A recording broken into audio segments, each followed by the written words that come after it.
പിതാവിൻ്റെയും പുത്രൻ്റെയും പരിശുദ്ധാത്മാവിൻ്റെയും നാമത്തിൽ ആമേൻ. മിശിഹായിൽ ഏറ്റവും സ്നേഹിക്കപ്പെട്ട ദൈവജനമേ, പരിശുദ്ധ അമ്മയുടെ, ദൈവമാതാവായ പരിശുദ്ധ അമ്മയുടെ പിറവി തിരുനാൾ ആഘോഷിക്കുന്ന ഗുഡ്നസ് TV പ്രേക്ഷകരെ, നിങ്ങൾക്കെല്ലാവർക്കും പരിശുദ്ധ അമ്മയുടെ പിറവി തിരുനാളിൻ്റെ മംഗളങ്ങൾ ആശംസിക്കുകയും അനുഗ്രഹവർഷം ഉണ്ടാകട്ടെ എന്ന് പ്രാർത്ഥിക്കുകയും ചെയ്യുന്നു. വളരെ സന്തോഷകരമായ കാര്യം പങ്കുവെക്കാനായിട്ടാണ് ഞാൻ നിങ്ങളുടെ മുമ്പിൽ നിൽക്കുന്നത്. മരിച്ചുയർത്ത യേശു ഇന്നും ജീവിക്കുന്നു. അതുപോലെ തന്നെ പരിശുദ്ധ അമ്മ യേശുവിനോടൊപ്പം സ്വർഗത്തിലും ഭൂമിയിലും ഇന്നും ജീവിക്കുന്നു. അവസാനത്തെ പ്രവാചകനായ സ്നാപക യോഹന്നാൻ്റെ ശേഷം പ്രവാചകർ ലോകത്തിൽ ഉണ്ടായിട്ടില്ല. പ്രവാചക ദൗത്യത്തിന് പരിശുദ്ധ അമ്മയാണ് ത്രിയേക ദൈവം ഭൂമിയിലേക്ക് അയക്കുന്നത്. 1533 വടക്കേ അമേരിക്കയിലെ മെക്സിക്കോയിലെ ഗ്യാദലൂപ്പയിൽ മാതാവ് ജുവാൻ ദിയോഗോ എന്ന ഒരു ഗ്രാമീണ കർഷകന് പ്രത്യക്ഷപ്പെട്ട് സന്ദേശം നൽകി. ആ സ്ഥലത്തെ ബിഷപ്പിന് കൊടുക്കാനുള്ള സന്ദേശം അവിടെ 5000 പേർക്ക് ഇരിക്കാവുന്ന ഒരു ബസലിക്ക ഏതാനും വർഷങ്ങൾക്കുള്ളിൽ ഉയർന്നു. 2 കോടി തീർത്ഥാടകർ ഓരോ കൊല്ലവും അവരെ വരാൻ തുടങ്ങി. മാതാവ് പ്രത്യക്ഷപ്പെട്ടതിൻ്റെ 10 കൊല്ലത്തിനുള്ളിൽ 80 ലക്ഷം പേര് മാനസാന്തരപ്പെട്ട് ജ്ഞാനസ്നാനം സ്വീകരിച്ചു. ഈ സന്ദേശം ചില വചനപ്രഘോഷകർ പങ്കുവെക്കുന്നത് കേട്ടപ്പോൾ ഇത് അവിശ്വസനീയമായി എനിക്ക് തോന്നി. എങ്കിലും ദൈവം 1994-ലും 95-ലും 96-ലും മെക്സിക്കോയിൽ ഗ്യാദലൂപ്പയുടെ അടുത്തുള്ള ഇടവക പള്ളികളിൽ ധ്യാനം നടത്താൻ അവിടെ കൊണ്ടുപോയപ്പോൾ അതിനുശേഷം ഒരു പ്രാവശ്യം തീർത്ഥാടകരായി പോകണമെന്ന് പരിശുദ്ധാത്മാവ് നിർബന്ധിച്ച് 4ാമത് ഒന്നുകൂടെ പോയപ്പോൾ മാതാവിൻ്റെ പ്രത്യക്ഷീകരണത്തിൻ്റെ സംഭവ പരമ്പര കുറിക്കുന്ന പുസ്തകം വായിച്ചു. ആ പുസ്തകത്തിൽ ഇങ്ങനെ കൊടുത്തിരിക്കുന്നു: മാതാവ് പ്രത്യക്ഷപ്പെട്ടതിൻ്റെ 10 കൊല്ലത്തിനുള്ളിൽ 80 ലക്ഷം പേര് മാനസാന്തരപ്പെട്ട് ജ്ഞാനസ്നാനം സ്വീകരിച്ചു. 1917 പോർച്ചുഗലിലെ ഫാത്തിമ എന്ന ഒരു ചെറിയ ഗ്രാമത്തിൽ മാതാവ് 3 ബാലന്മാർക്ക് പ്രത്യക്ഷപ്പെട്ടു. അവരിൽ 2 പേര് കുട്ടികളായിരിക്കുമ്പോൾ തന്നെ മരിച്ചു.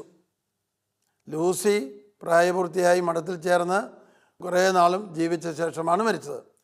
ആ 2 കുട്ടികളും ഫാത്തിമ മാതാവ് പ്രത്യക്ഷപ്പെട്ട ജസീന്ത ഫ്രാൻസിസ് 2 പേരെയും സഭ വിശുദ്ധരായിട്ട് പ്രഖ്യാപിച്ചു. 1858 14 വയസ്സുള്ള ബർണർദീത്തായ്ക്ക് പരിശുദ്ധ അമ്മ പ്രത്യക്ഷപ്പെട്ടു. 58 ഫെബ്രുവരി 11 മുതൽ ജൂലൈ വരെ 18 പ്രാവശ്യം പ്രത്യക്ഷപ്പെട്ടു. ഇത് ലോകത്തിലെ ഏറ്റവും വലിയ മരിയൻ തീർത്ഥാടന കേന്ദ്രങ്ങളിൽ ഒന്നാണ് ലൂർദ്. ലക്ഷോപലക്ഷം പേര് അവിടെ ചെന്ന് പരിശുദ്ധാത്മാഭിഷേകവും അത്ഭുത രോഗശാന്തിയും പ്രാപിക്കുന്നു, വിശ്വാസത്തിന് ഉണർവ് പ്രാപിക്കുന്നു. ഫാത്തിമ, പോർച്ചുഗലിലെ ഫാത്തിമയും ഒരു കുഗ്രാമം പോലെയായിരുന്നു, ഇന്നൊരു പട്ടണം പോലെയായിട്ടുണ്ട്. വലിയ ബസലിക്ക പോലെയുള്ള ദേവാലയങ്ങൾ അവിടെ ഉയർന്നിട്ടുണ്ട്. തീർത്ഥാടകർ ലോകത്തിൻ്റെ എല്ലാ ഭാഗത്തു നിന്നും അവിടെ വരുന്നു. 1981 മുതൽ കിഴക്കൻ യൂറോപ്പിലെ ബോസ്നിയയിലെ മെജുഗോറിയയിൽ 6 ചെറുപ്പക്കാർക്ക് മാതാവ് ആവർത്തിച്ച് ദർശനത്തിലൂടെ പ്രത്യക്ഷപ്പെട്ട് പ്രവചനത്തിലൂടെ സന്ദേശം നൽകി ലക്ഷോപലക്ഷം പേരെ മജുഗോറിയിലേക്ക് ആകർഷിച്ചു. ജപമാല ചൊല്ലി പരിശുദ്ധ യേശുവിൻ്റെ ജീവിതം ധ്യാനിച്ചുകൊണ്ടുള്ള ജപമാല ചൊല്ലി പരിശുദ്ധാത്മാവുകൊണ്ട് നിറയുന്ന പ്രബോധനം നൽകുകയും അവിടെ വരുന്നവർക്കെല്ലാം പരിശുദ്ധാത്മ അഭിഷേകം, ആന്തരിക സൗഖ്യം, പ്രത്യേകിച്ച് കുമ്പസാരം മുടങ്ങിക്കിടക്കുന്നവർക്ക് കുമ്പസാരിക്കാനുള്ള കൃപ, ഇതെല്ലാം പരിശുദ്ധ അമ്മയുടെ പ്രത്യക്ഷീകരണത്തിൻ്റെ തുടർഫലമായി പതിനായിരങ്ങൾക്ക് കിട്ടിക്കൊണ്ടിരിക്കുന്നു. ദൈവത്തിൻ്റെ അത്ഭുതകരമായ ഈ പ്രവർത്തനത്തിന് നമുക്ക് ദൈവത്തിന് നന്ദി പറയാം. പരിശുദ്ധ അമ്മയുടെ പിറവി തിരുനാളിനോട് അനുബന്ധിച്ച ഒരു ലേഖനം വായിക്കുവാൻ ദൈവം കൃപ നൽകി. ആ ലേഖനത്തിൽ ഇപ്രകാരം രേഖപ്പെടുത്തിയിരിക്കുന്നത് കാണുവാൻ ഇടവന്നു. ദാവീദ് രാജാവിൻ്റെ കുടുംബത്തിൽ ജോവാക്യമിൻ്റെയും അന്നയുടെയും മകളായി കന്യാമറിയം ജനിച്ചു. അത് നമുക്കെല്ലാവർക്കും ഇതിനു മുമ്പുള്ള മാതാവിനെക്കുറിച്ചുള്ള അറിവ് പ്രബോധനത്തിലെല്ലാം നമുക്ക് കിട്ടിയിട്ടുണ്ട്. ജോവാക്യം, അന്ന വളരെ പ്രായം ചെന്ന ശേഷം ഒരുപാട് പ്രാർത്ഥിച്ച് ഒരുങ്ങി ദൈവം കൊടുത്ത കുഞ്ഞാണ് മറിയം. എന്നാൽ ആ മറിയത്തെക്കുറിച്ച് ഇപ്രകാരം ആ പുസ്തകത്തിൽ രേഖപ്പെടുത്തിയിരിക്കുന്നത് വായിക്കുവാനിടയായി. രക്ഷകൻ്റെ ജനനം സൂര്യോദയമാണെങ്കിൽ മറിയത്തിൻ്റെ ജനനം ഉഷകാല നക്ഷത്രത്തിൻ്റെ ഉദയമാണ്. ഇതിന് ഉപോത്ബലകമായി ഉള്ള തിരുവചനങ്ങൾ വായിക്കുവാൻ ദൈവം കൃപ നൽകി. വെളിപാട് 12:1 നമുക്കെല്ലാവർക്കും സുപരിചിതമായ വചനമാണ്. സ്വർഗത്തിൽ വലിയ ഒരടയാളം കാണപ്പെട്ടു. സൂര്യനെ ഉടയാടയാക്കിയ ഒരു സ്ത്രീ, അവളുടെ പാദങ്ങൾക്കടിയിൽ ചന്ദ്രൻ, ശിരസിൽ 12 നക്ഷത്രങ്ങൾ കൊണ്ടുള്ള കിരീടം. വെളിപാട് 12:1 നമുക്ക് സുപരിചിതമാണ്. ഒരുപക്ഷെ സുപരിചിതമല്ലാത്ത ഒരു വചനം ഉത്തമഗീതം 6:10 കണ്ടെത്താൻ ദൈവം ഇടവരുത്തി. ഉഷസ് പോലെ ശോഭിക്കുന്നവളും ചന്ദ്രനെപ്പോലെ കാന്തിമതിയും സൂര്യനെപ്പോലെ തേജസ്വിനിയും കൊടിക്കൂറകൾ ഏന്തുന്ന സൈന്യത്തെപ്പോലെ ഭയതയും ഭയം ജനിപ്പിക്കുന്നവളും ആയ ഇവൾ ആരാണ്? എന്ത് ഭയമാണ് പരിശുദ്ധ അമ്മ അല്ലെങ്കിൽ മറിയം മാതാവ് ജനിപ്പിക്കുക? ഉൽപ്പത്തിയുടെ പുസ്തകം 3:15 നാം ഇപ്രകാരം വായിക്കുന്നു. ആദം ഹവ്വ ആദി മാതാപിതാക്കന്മാരെ പാപത്തിലേക്ക് നയിച്ച സാത്താനെ ശിക്ഷിക്കുന്ന സമയത്ത് ദൈവം ഇപ്രകാരം സാത്താനോട് പറഞ്ഞു, നീയും സ്ത്രീയും തമ്മിലും നിൻ്റെ സന്തതിയും അവളുടെ സന്തതിയും തമ്മിലും ഞാൻ ശത്രുതയുളവാക്കും. അവൻ നിൻ്റെ തല തകർക്കും. സ്ത്രീയുടെ സന്തതിയായ യേശു സാത്താൻ്റെ തല തകർക്കും. നീ അവൻ്റെ കുതികാലിൽ പരിക്കേൽപ്പിക്കും. സഭാഗാത്രത്തിൽ മുറിവേൽപ്പിക്കും എന്ന വ്യാഖ്യാനമാണ് അതിന് ലഭിച്ചത്. എങ്കിലും കർത്താവ് നൽകിയിരിക്കുന്ന ബൈബിളിലെ ഏറ്റവും ആദ്യത്തെ പ്രവചനമായ ഉൽപ്പത്തി 3:15 സാത്താൻ്റെ മേൽ വിജയം വാഗ്ദാനം ചെയ്തിരിക്കുകയാണ്. നിനക്കും സ്ത്രീക്കും തമ്മിൽ ഞാൻ ശത്രുതയുളവാക്കും. അവളുടെ സന്തതിയും നിൻ്റെ സന്തതിയും, സ്ത്രീയുടെ സന്തതി നിൻ്റെ തല തകർക്കും. ദൈവപുത്രനായ യേശു തല തകർക്കും എന്ന് പറഞ്ഞാൽ മതി. എന്നാൽ ഈ സ്ത്രീക്ക് ഒരു പങ്ക് പിതാവും പുത്രനും പരിശുദ്ധാത്മാവുമായ ദൈവം രക്ഷാകര ചരിത്രത്തിൽ കൊടുക്കുന്നുണ്ട് എന്ന് വെളിപ്പെടുത്താൻ വേണ്ടി കൂടിയാണിത്. യേശുവിൻ്റെ പരസ്യ ജീവിതത്തിലെ ഏറ്റവും ആദ്യത്തെ അത്ഭുതം നടക്കുന്നത് എവിടെയാണെന്ന് നമുക്കെല്ലാവർക്കും അറിയാം. കാനായിലെ കല്യാണ വിരുന്നിൽ യേശുവും അമ്മയായ മറിയവും ശിഷ്യന്മാരും സംബന്ധിച്ചിരുന്നു.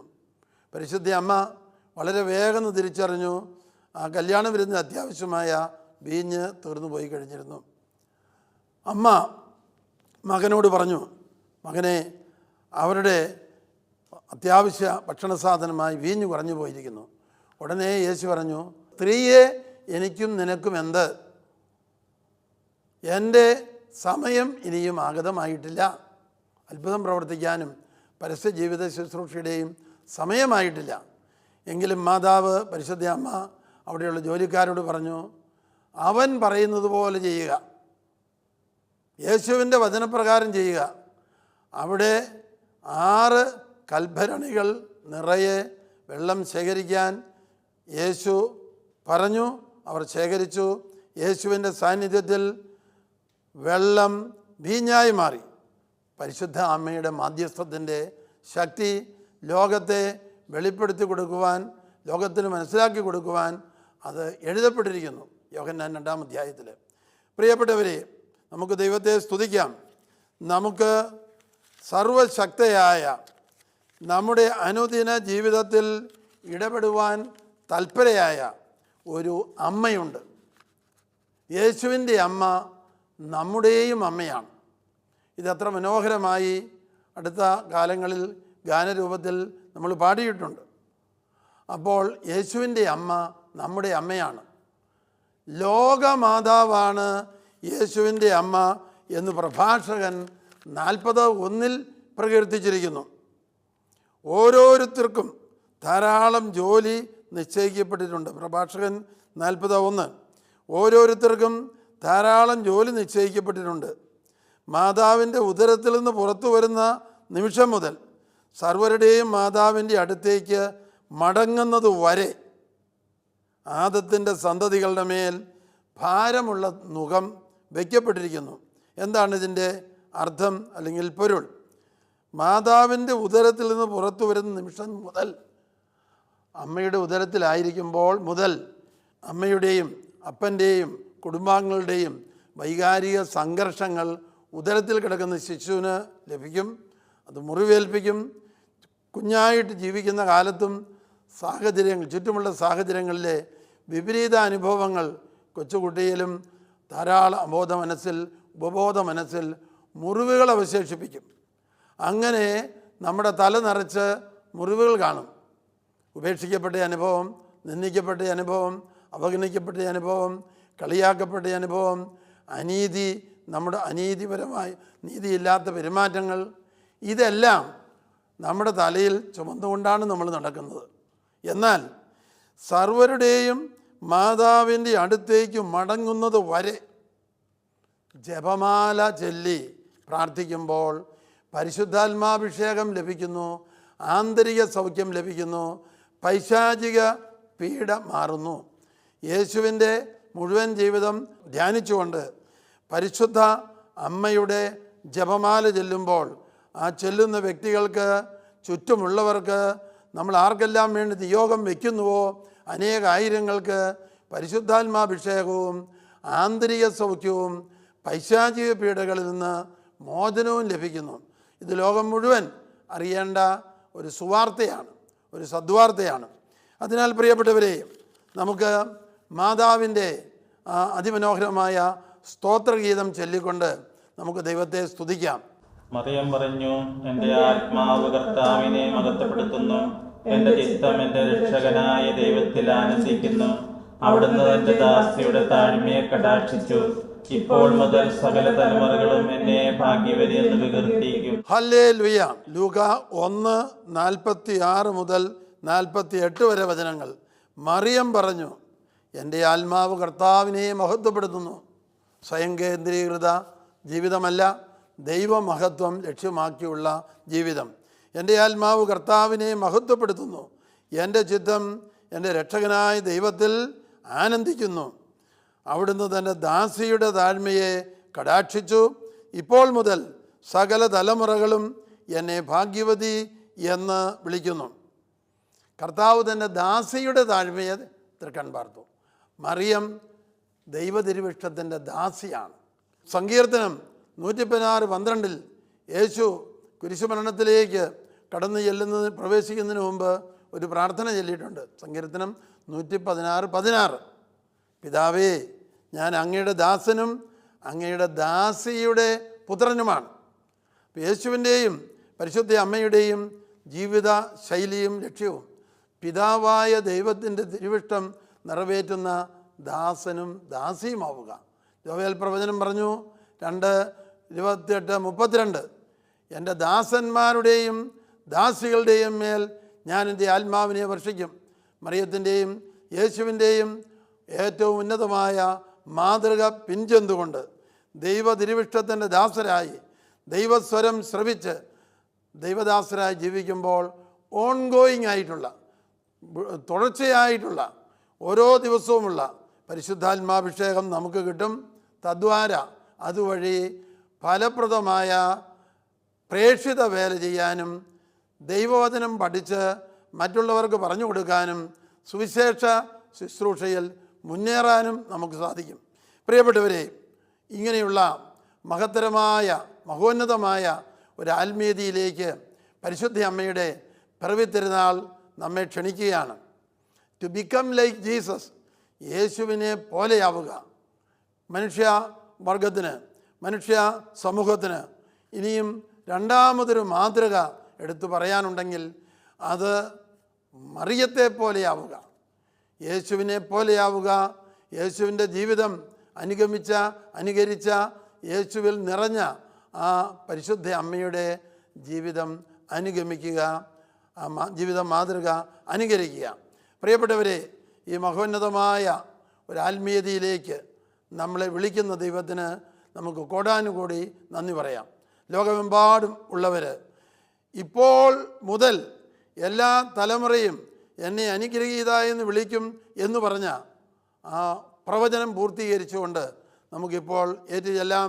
നന്മ നിറഞ്ഞ മറിയമേ സ്വസ്തി, കർത്താവ് നിന്നോട് കൂടെ, സ്ത്രീകളിൽ വാഴ്ത്തപ്പെട്ടവൾ നീയേ, നിന്റെ ഉദരത്തിൻ ഫലമായി ഈശോ അനുഗ്രഹിക്കപ്പെട്ടവനാകുന്നു. പരിശുദ്ധ മറിയമേ തമ്പുരാന്റെ അമ്മേ, പാപികളായ ഞങ്ങൾക്ക് വേണ്ടി ഇപ്പോഴും ഞങ്ങളുടെ മരണസമയത്തും തമ്പുരാനോട് അപേക്ഷിച്ചുകൊള്ളണമേ. ഹല്ലേലൂയ.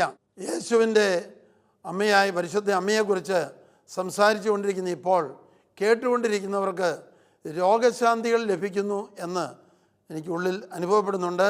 രോഗശാന്തികൾ തിരിച്ചറിയുമ്പോൾ നമ്മൾ പരസ്പരം അങ്ങോട്ടും ഇങ്ങോട്ടുമൊക്കെ പങ്കുവെക്കണം. കഠിനമായ നടുവേദനയുള്ള ആർക്കൊക്കെയോ കർത്താവ് സൗഖ്യം കൊടുക്കുന്നു. ഒരു സൗഖ്യം പറയുന്നത് അനേക രോഗശാന്തികൾ കർത്താവ് കൊടുത്തുകൊണ്ടിരിക്കുന്നു എന്ന് വെളിപ്പെടുത്തുന്നതിന് തുല്യമാണ്. പരിശുദ്ധ അമ്മയെക്കുറിച്ചുള്ള 2 വചനങ്ങൾ ഒരിക്കൽ കൂടെ ഏറ്റുപറയുന്നു. ഉത്തമഗീതം 6:10. ഉഷസ് പോലെ ശോഭിക്കുന്നവളും ചന്ദ്രനെപ്പോലെ കാന്തിമതിയും സൂര്യനെപ്പോലെ തേജസ്വിനിയും കൊടിക്കൂറകളേന്തുന്ന സൈന്യത്തെപ്പോലെ ഭയദീയമായ ഇവൾ ആരാണ്? ഇതെങ്ങനെയാ ഇങ്ങനെയൊരു വചനം എഴുതിയിട്ട് അത് മറിയത്തെക്കുറിച്ചാണെന്ന് പറയുക? നിങ്ങൾ മാതാവ് പ്രത്യക്ഷപ്പെട്ട എല്ലാ സ്ഥലങ്ങളുടെയും നടന്ന സംഭവങ്ങൾ അവലോകനം ചെയ്യുക. ലക്ഷോപലക്ഷം പേരാണ് അവിടെ പോയി അന്ധകാര ശക്തികളുടെ ബന്ധനത്തിൽ നിന്നും ദുശീലങ്ങളിൽ നിന്നും രോഗങ്ങളിൽ നിന്നും മോചനം നേടിയത്. കോടാനുകോടിയാണ്.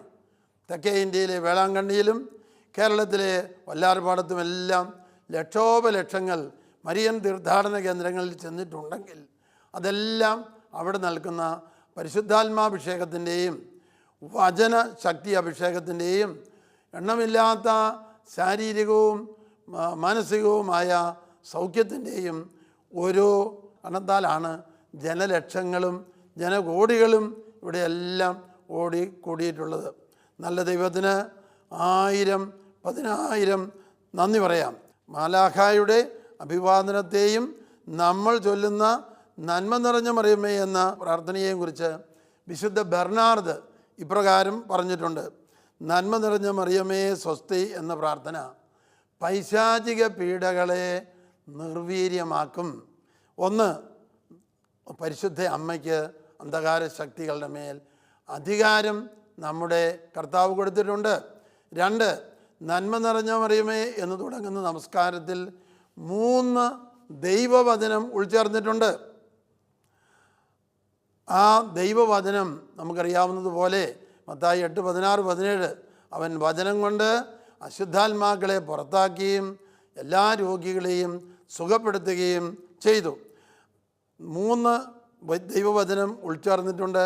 4-മത്തേത് ശുദ്ധമായ മറിയമേ തമ്പുരാൻ്റെ അമ്മേ പാപികളായ ഞങ്ങൾക്ക് വേണ്ടിയും ഒന്ന് കൂട്ടിച്ചേർക്കാനുണ്ട്. ഒറ്റയ്ക്ക് പ്രാർത്ഥിക്കുമ്പോൾ കൂട്ടിച്ചേർക്കാം. പാപികളായ ഞങ്ങൾക്ക് വേണ്ടിയും ലോകം മുഴുവനും വേണ്ടിയും മധ്യസ്ഥം വഹിക്കണമേ ഇപ്പോഴും എപ്പോഴും ഞങ്ങളുടെ മരണസമയത്തും. ഇങ്ങനെയൊരു വെളിപ്പെടുത്തൽ കൂട്ടിച്ചേർക്കാൻ കാരണം ഇതാണ്. ഞാൻ നന്മ നിറഞ്ഞ മറിയമേ എന്ന നമസ്കാരത്തെക്കുറിച്ച് ഒരു ലേഖനം എഴുതുമ്പോൾ ഇതിന് 4-ാമത്തെ ഭാഗം മറിയമേ തമ്പുരാൻ്റെ അമ്മേ പാപികളായ ഞങ്ങൾക്ക് വേണ്ടി എന്ന വിഷയത്തെക്കുറിച്ച് എഴുതുമ്പോൾ പെട്ടെന്ന് ആകാശം നിറഞ്ഞു നിൽക്കുന്ന ഒരു മഴവില്ല് ഞാൻ ദർശനത്തിൽ കാണുകയുണ്ടായി. കണ്ണടച്ചപ്പോൾ ആകാശം നിറഞ്ഞു നിൽക്കുന്ന ഒരു മഴവില്ല്. ആ മഴവില്ലിൽ ഇങ്ങനെ എഴുതിയിരിക്കുന്നു, ഇത് ലോകം മുഴുവനും വേണ്ടിയുള്ള പ്രാർത്ഥന. അന്ന് തൊട്ട് ഒറ്റയ്ക്ക് പ്രാർത്ഥിക്കുമ്പോൾ പരിശുദ്ധ മറിയമേ തമ്പുരാൻ്റെ അമ്മേ പാപികളായ ഞങ്ങൾക്ക് വേണ്ടിയും ലോകം മുഴുവനും വേണ്ടിയും ഇപ്പോഴും എപ്പോഴും ഞങ്ങളുടെ മരണസമയത്തും തമ്പുരാനോട് നീ അപേക്ഷിച്ചു കൊള്ളണമേ എന്ന് കൂട്ടിച്ചേർക്കാറുണ്ട്. എലിസബത്ത് വാർദ്ധക്യത്തിൽ ഗർഭം ധരിച്ച് കഴിയുന്ന മറിയത്തിൻ്റെ അഭിവാദന സ്വരം കേട്ടപ്പോൾ എലിസബത്ത് പറയാണ്, ഉദരത്തിലുള്ള ശിശുവും പരിശുദ്ധാത്മാവ് കൊണ്ട് നിറഞ്ഞു കുതിച്ചുചാടി. എലിസബത്തും ശിശുവും പരിശുദ്ധാത്മാവ് കൊണ്ട് നിറഞ്ഞു. എലിസബത്ത് അവളെ എൻ്റെ കർത്താവിൻ്റെ അമ്മ എന്ന് അഭിസംബോധന ചെയ്തു. കർത്താവ് എന്ന് പറഞ്ഞാൽ ആരാണെന്ന് നമുക്കറിയാം, മരിച്ചുയർത്ത കർത്താവാണ്. ആ കർത്താവിൻ്റെ അമ്മ എന്ന് മുൻകൂട്ടി തന്നെ ഇതാ മറിയത്തെ എലിസബത്ത് അഭിസംബോധന ചെയ്തു. പരിശുദ്ധാത്മാവിനാൽ ആ കാര്യം രേഖപ്പെടുത്തി. അതിനാൽ പ്രിയപ്പെട്ടവരെ, മറിയം കർത്താവിൻ്റെ അമ്മയാണ്. അതുകൊണ്ടാണ് നമ്മൾ ദൈവമാതാവ് എന്ന് വിളിക്കുക. നമുക്ക് ധൈര്യസമേതം മറിയത്തെ, കന്യാമറിയത്തെ കർത്താവിൻ്റെ അമ്മ, ദൈവമാതാവ് എന്ന് വിളിക്കാം. കാരണം വചനത്തിൽ അത് വെളിപ്പെടുത്തി തന്നിരിക്കുന്നു. യേശു കഴിഞ്ഞാൽ, പിതാവ് പുത്രൻ പരിശുദ്ധാത്മാവ് കഴിഞ്ഞാൽ ലോകത്തിലേക്ക് വരപ്രസാദം ചൊരിയുന്നതിന് ദൈവം യേശു ചുമതലപ്പെടുത്തിയിട്ടുള്ള ഏറ്റവും വലിയ വ്യക്തി പരിശുദ്ധ അമ്മയാണ്. അത് സഭയുടെ ചരിത്രം മുഴുവൻ, സഭയുടെ ഓരോ പ്രതിസന്ധികളിൽ, പൈശാചിക പീഡകളിൽ നിന്ന് സഭയെ രക്ഷിക്കുവാൻ മാതാവ് കടന്നു വന്നിട്ടുണ്ട്. നമ്മുടെ അനുദിന ജപമാലകളിലും നന്മ നിറഞ്ഞ മറിയമേ എന്ന പ്രാർത്ഥനകളിലും ഈ സംരക്ഷണം നമുക്ക് കടന്നു വരും. ഞങ്ങൾ വർഷങ്ങളായിട്ട് വിൻസെൻഷൻ സഭയിൽ വന്ന ശേഷം യാത്ര പുറപ്പെടുമ്പോൾ, വാഹനത്തിൽ കയറുമ്പോഴോ അതിനു മുമ്പോ 3 നന്മ നിറഞ്ഞ മറിയം ചൊല്ലി പ്രാർത്ഥിക്കും. നന്മ നിറഞ്ഞ മറിയം തന്നെ പൈശാചിക പിടകളുടെ മേൽ അധികാരമുണ്ട്. മാതാവ് മധ്യസ്ഥം വഹിക്കും, സംരക്ഷണം കിട്ടും, പരിശുദ്ധാത്മാവിൻ്റെ അഭിഷേകം കിട്ടും. പ്രിയപ്പെട്ടവരെ, ഞങ്ങൾ വചനപ്രഘോഷണത്തിന് നിൽക്കുമ്പോഴും നന്മ നിറഞ്ഞ മറിയമേ എന്ന നമസ്കാരം ചൊല്ലി ആണ് തുടങ്ങുക. കാരണം അവിടെ പെട്ടെന്ന് സംരക്ഷണം വരും, പൈശാചിക പീഡ വിട്ടുപോകും, പരിശുദ്ധാത്മാവ് വരും, രോഗശാന്തികൾ ആരംഭിക്കും. പരിശുദ്ധ അമ്മയ്ക്ക് ദൈവപുത്രനായ യേശു അധികാരം കൊടുത്തിട്ടുണ്ട്. വചനം ശ്രവിക്കുന്ന ഈ ഇന്നത്തെ പരവത്തിരുന്നാൾ സന്ദേശം കേൾക്കാൻ ഒരുമിച്ച് കൂടിയിരിക്കുന്ന എല്ലാവരുടെയും മേൽ പരിശുദ്ധാത്മാവ് സമൃദ്ധിയിൽ നിറയട്ടെ. ജോവേൽ പ്രവചനം അവരിൽ പൂർത്തിയാകട്ടെ. അന്ത്യനാളുകളിൽ എൻ്റെ ആത്മാവിനെ എല്ലാ മനുഷ്യരുടെയും മേൽ ഞാൻ അയക്കും. എന്താണ് അന്ത്യനാളുകൾ? യേശുക്രിസ്തു വന്ന് മരിച്ചുയർത്ത് സ്വർഗാരോഹണം ചെയ്ത് പിതാവിൻ്റെ വലത്തുഭാഗത്തിരുന്ന് മധ്യസ്ഥം വഹിച്ച് പരിശുദ്ധാത്മാവിനെ വർഷിക്കുന്ന നാളുകൾ. അന്ത്യനാളുകളിൽ എൻ്റെ ആത്മാവിനെ എല്ലാ മനുഷ്യരുടെയും മേൽ ഞാൻ വർഷിക്കും. ഈ അന്ത്യനാളുകളിലാണ് നമ്മൾ കഴിയുന്നത്. എല്ലാവരും ജപമാല ചൊല്ലി അനേകായിരങ്ങൾ, പതിനായിരങ്ങൾ, ജനലക്ഷങ്ങൾ, ജനകോടികൾ പരിശുദ്ധാത്മാവ് നിറയാൻ പ്രാർത്ഥിക്കണമേ.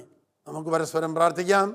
ഇന്ന് ഇങ്ങനെ ഒരു വചനം പങ്കുവെക്കാൻ ദൈവം നൽകിയ അവസരത്തിന്, അതിനുവേണ്ടി വേദിയൊരുക്കിയ ഗുഡ്നസ് ടിവിക്ക് നന്ദി പറയുന്നു.